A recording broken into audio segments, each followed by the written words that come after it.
Hello दोस्तों, आप सबका करियर होम में स्वागत है। और जैसा कि उत्तर प्रदेश स्पेशल का एक सीरीज चल रही थी और उसी चीज़ को हम आगे बढ़ाते हुए मैंने कहा है आपसे कंप्लीट कराने का, और सारी चीज़ पर कंप्लीट कराऊंगा। आप बने रहिए इसी चैनल पर धीरे धीरे, और इतना मैं पढ़ा रहा हूँ उतना ही पढ़ते रहिए। थोड़ा सा किताबों का सहारा लीजिए, बाकी बहुत अच्छा आपका उत्तर प्रदेश स्पेशल में जितना मैं करा दूंगा उससे बाहर क्वेश्चन नहीं आएगा।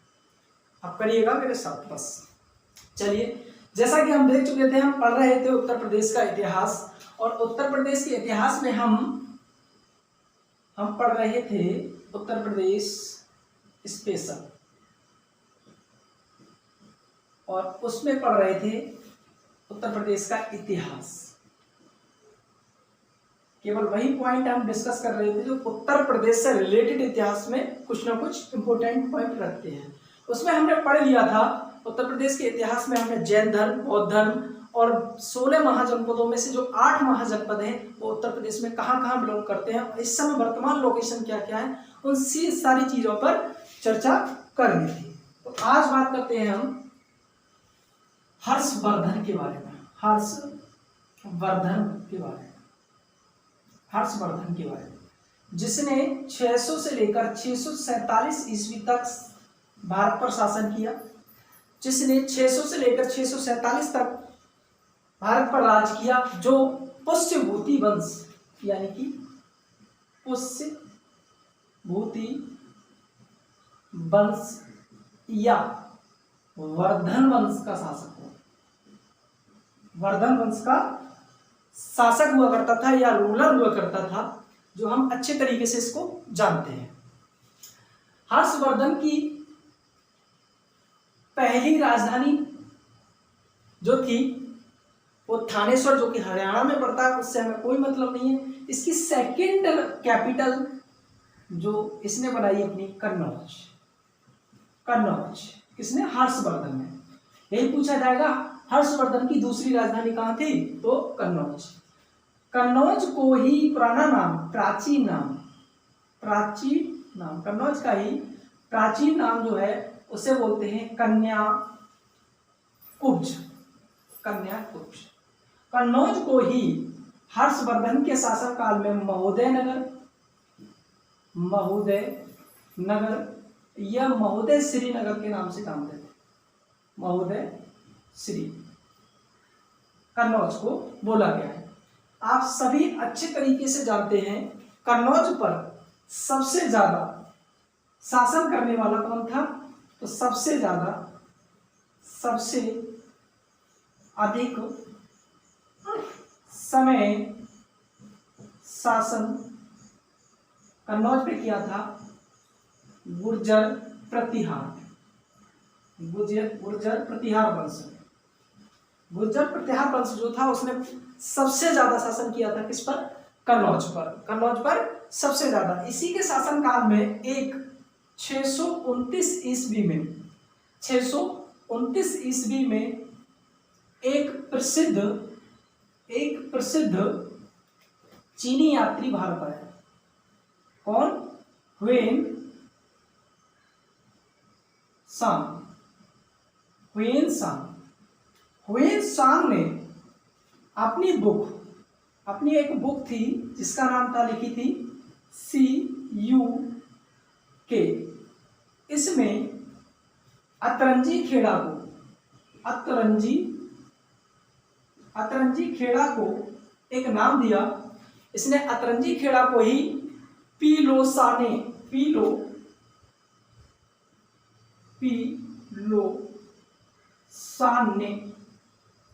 नाम से उस बुक में अतरंजी खेड़ा का जिक्र किया था।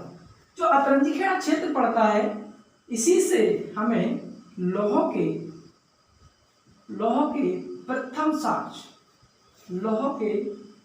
प्रथम साक्ष्य के बारे में जानकारी प्राप्त हुई। लौह के प्रथम साक्ष्य अतरंजी खेड़ा को ही वर्तमान जगह क्या है, ये कासगंज।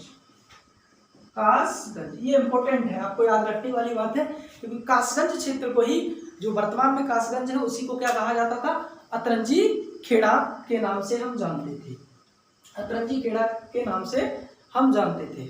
ठीक है, इसको नोट डाउन कीजिए। आगे बढ़ते हैं।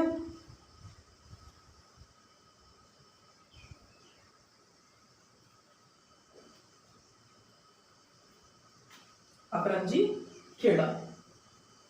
नेक्स्ट हर्षवर्धन। उसके बाद 1018 ईस्वी में 1018 ईस्वी में 1018 ईस्वी में कन्नौज पर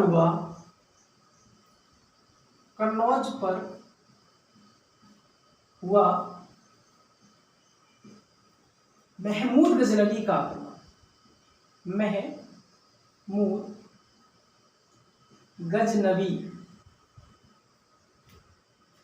गजनवी का आक्रमण।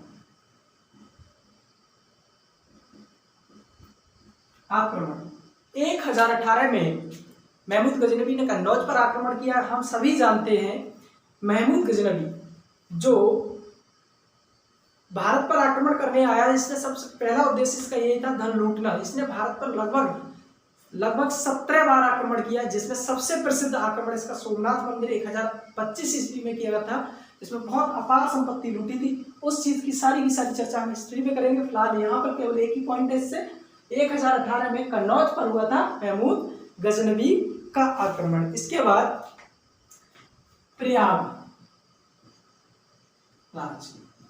जो इलाहाबाद हुआ करता था उसी का नाम बदल कर दिया गया है प्रयागराज। आप सभी को अच्छी तरीके से पता है प्रयागराज। इसी में जो अशोक का प्रयाग स्तंभ लेख जिसमें बताया गया है रानी कारूबाकी के दान करने का उल्लेख मिलता है। जो प्रयाग प्रस्तुति या फिर प्रयाग में अशोक का प्रयाग स्तंभ लेख है, उसी में हमें मिलता है रानी जो कारूबाकी थी अशोक की पत्नी, उसी के दान करने का उल्लेख हमें किससे प्राप्त होता है? प्रयाग अभिलेख से। जिसीलिए इसी को रानी का अभिलेख के नाम से जानते हैं। इसी को हम बोलते हैं रानी का अभिलेख या इंस्क्रिप्शन ऑफ क्वीन। प्रयाग प्रशस्ति में की रचना हरिसेन ने की।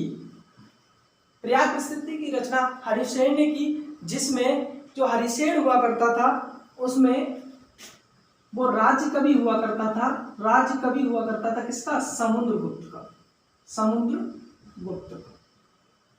ये राजकवि किसका हुआ करता था? समुद्रगुप्त का राजकवि हुआ करता था हरिसेन, जिसने समुद्रगुप्त की विजयों के वर्णनों का उल्लेख किया है प्रयाग प्रस्तुति में।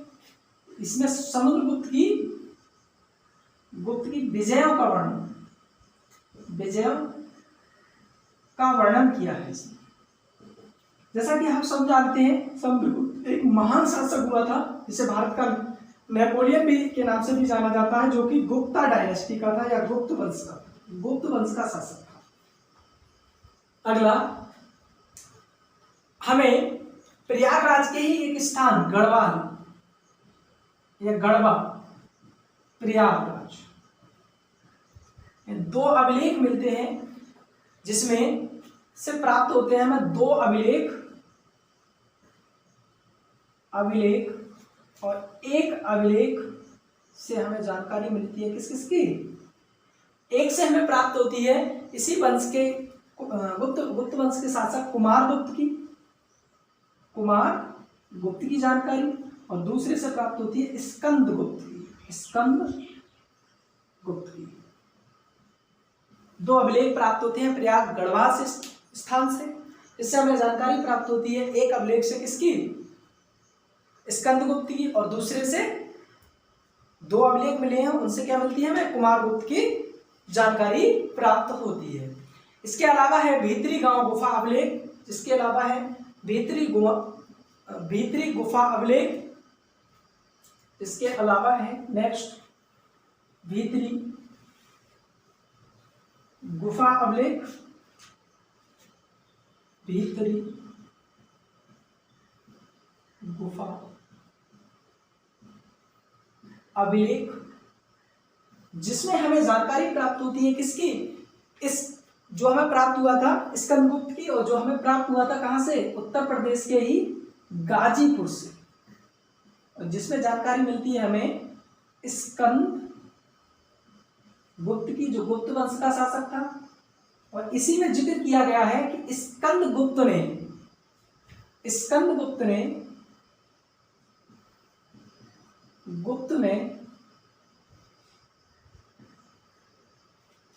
हूणों को, इसी में हमें जानकारी मिलती है कि स्कंदगुप्त ने हूणों पर आक्रमण किए, हूणों पर आक्रमण किए। जो हूणों को हम किस नाम से जानते हैं, मलिच के नाम से भी जानते हैं, हूणों पर आक्रमण किए।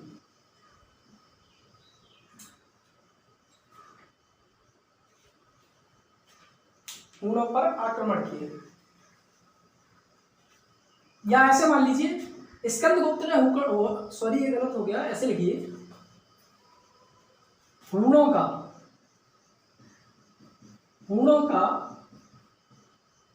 स्कंदगुप्त पर आक्रमण, और स्कंदगुप्त ने लगभग कई बार किसको हराया था, हूणों को हराया था। इसी की जानकारी हमें भीतर गुफा अभिलेख से मिलती है, और हूणों को ही हम किस नाम से जानते हैं, मलिच्छ नाम से जानते हैं, मलिच्छ। इसके प्रसिद्ध शासक हुआ करते थे, प्रसिद्ध शासक, इसके प्रसिद्ध शासक हुआ करते थे तोरमान, कौन कौन, तोरमान और मिहिरभोज, ये इसके प्रसिद्ध शासक हुआ करते, जिसका उल्लेख हमें मिलता है भीतर गुफा अभिलेख से, भीतर गुफा अभिलेख से, जिसका उल्लेख मिलता है हमें भीतर गुफा अभिलेख से।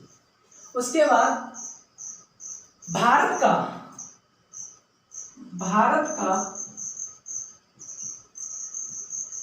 प्रथम मंदिर, जो भारत का प्रथम मंदिर है उसे हम जानते हैं दशा अवतार के नाम से,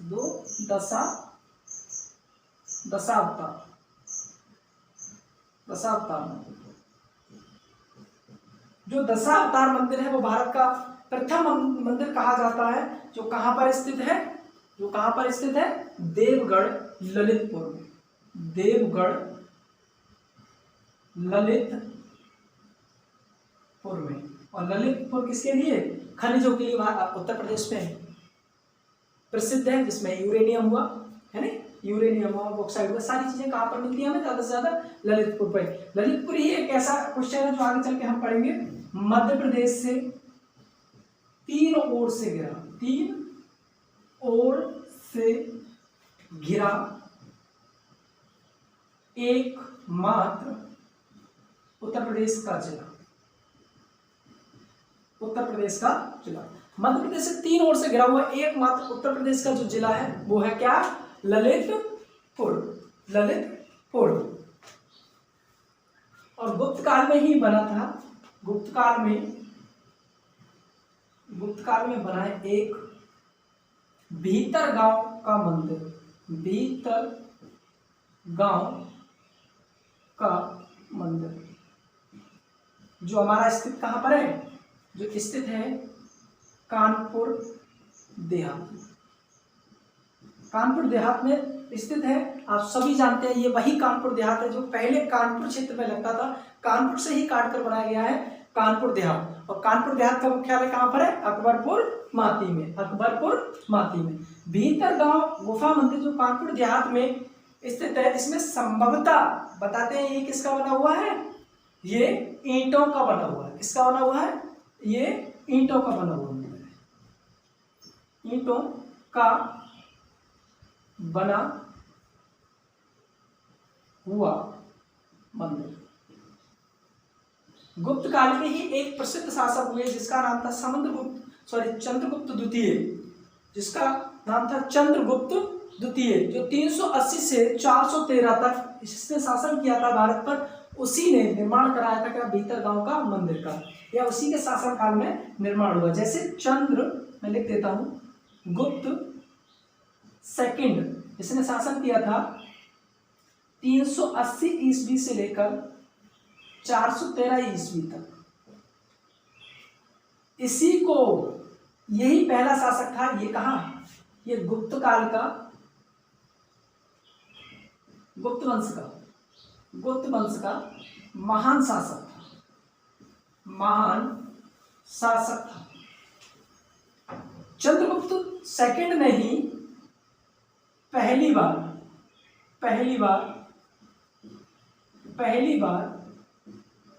विक्रमादित्य की उपाधि धारण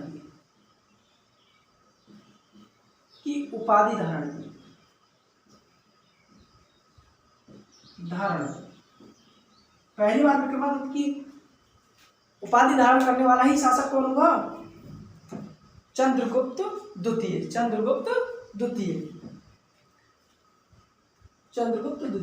भीतरगांव का मंदिर इंपोर्टेंट मंदिर है, जिसमें संभवतः बताते हैं हम लक्ष्मण जी की मूर्ति थी, संभवतः, जो कि निकाल ली गई है या फिर है, ऐसा कुछ सुनने में आता है। कल आपसे केवल क्वेश्चन पूछा जाएगा कि बताइए भीतरगांव का मंदिर कहाँ पर स्थित है, आपका आंसर होगा कानपुर देहात।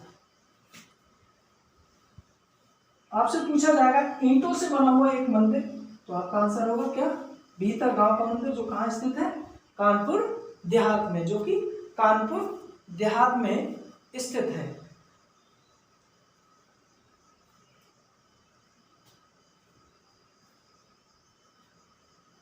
इसके बाद एक धर्म के बारे में और थोड़ा सा पढ़ लेते हैं। एक धर्म था आजीवक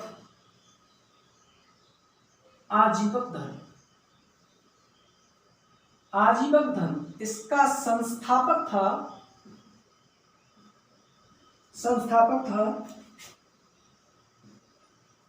मखली गोसाल। यहां से क्वेश्चन बन सकता है, जब महात्मा बुद्ध ज्ञान प्राप्ति के लिए घर त्याग कर श्रावस्ती चले गए, या जहां ज्ञान प्राप्ति हुई उन्हें, वहां ज्ञान प्राप्ति के लिए चले गए, तो उनके साथ जाने वाला ही व्यक्ति कौन था, मखली गोसाल था, जो ज्ञान प्राप्ति की ओर गया था। बट इसने 4 या 5 साल या 3 साल इसने तपस्या की, उसके बाद कहा यहाँ कुछ नहीं रखा, ऐसा कुछ नहीं है और हमें लौटना चाहिए। तो इसने एक धर्म की स्थापना की जिसका नाम था आजीवक धर्म। आजीवक धर्म वही धर्म था जिसको भाग्यवादी धर्म के नाम से जानते हैं। किसके, भाग्यवादी धर्म। अच्छा, भाग्यवादी धर्म का मतलब ही होता है कि हमारे भाग्य में जो होगा वही प्राप्त होगा, भाग्य में हमारे जो होगा वही प्राप्त होगा। इसी को हम भाग्यवादी धर्म के नाम से जानते हैं। जैसे जब ये लौट कर आया तो बिहार और मध्य प्रदेश और सोनभद्र की एरिया के जो क्षेत्र था उसमें ही भाग्यवादी धर्म ज़्यादा से ज़्यादा फैला था, और उसी क्षेत्र में भाग्यवादी धर्म के जो लोगों ने अपनाया उनका मतलब ये हुआ था हमारे भाग्य में जो है वो जरूर हमें प्राप्त होगा। अगर भाग्य में हमारी रोटी है तो यहाँ रोटी आएगी, और ऐसा नहीं होता है, आप सभी जानते हैं। इसीलिए इस धर्म को ये सारे लोग केवल भाग पर बैठे बैठे खत्म हो गए या चले गए। यहाँ से मोस्ट इंपोर्टेंट क्वेश्चन इसलिए है, जो मखली गोसाल था इसका जन्म स्थानीय क्या है, श्रावस्ती या श्रावस्ती, ऐसे श्रावस्ती इसका जन्म स्थान है, इसका मखली गोसाल का। ठीक, जैसा कि हम देख रहे थे, प्राचीन इतिहास पढ़ रहे थे उत्तर प्रदेश का, जो अब खत्म हो चुका है। अब नेक्स्ट हमारी हेडिंग रहेगी आज के बाद उत्तर प्रदेश का इतिहास में ही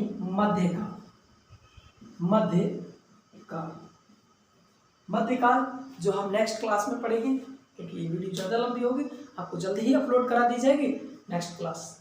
थैंक यू, धन्यवाद। और आपको अच्छी लग रही है तो आप मुझे मोटिवेशन देते रहिए। आपको लगता है कहने में और करने में थोड़ा सा अंतर होता है, आप सभी जानते हैं। तो थोड़ा सा परेशानी हो रही है इस समय वीडियो अपलोड करने में, आगे चल के कुछ नहीं होंगी। आप चलते रहिए, हमारे साथ जुड़े रहिए। धन्यवाद, आज के लिए इतना ही। थैंक यू, नमस्कार।